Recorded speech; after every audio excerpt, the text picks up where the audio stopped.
విజయసాయి రెడ్డిలో ఇప్పుడు కొత్తగా హిందుత్వ భావజాలం. మొన్నటి వరకు కూడా ఆయన వైసీపీలో ఉన్నాడు.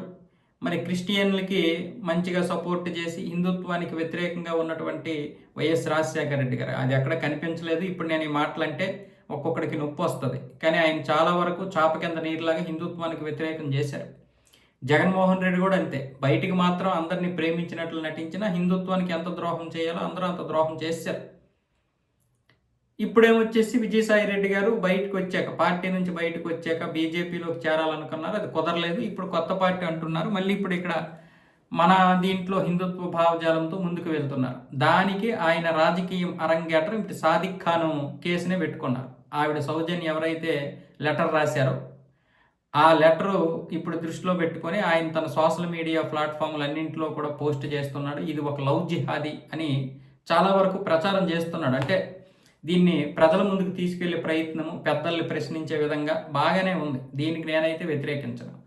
ఒకవేళ ఇది నాటకం అయితే మళ్ళీ మనం ఏమి చేయలేం. కానీ ఒక విధంగా చెప్పాలంటే ఇలాంటి భావజాలం ఉన్నటువంటి నాయకులు ఇప్పుడు బయటికి రావాలి.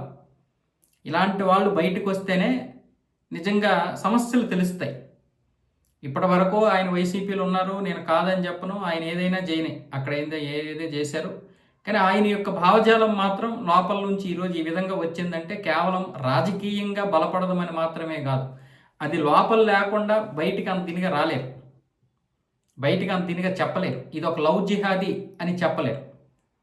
ఎంత రాజకీయ నాయకుడైనా హిందుత్వ భావజాలము అలాగే దాన్ని బలంగా మనలాగా నమ్మలేకపోతే మాత్రం చెప్పలేము. అలాగే నేను ఇప్పుడు విజయసాయి రెడ్డికి ఏదో సపోర్ట్ చేస్తున్నానని ఏదో అనుకోకండి.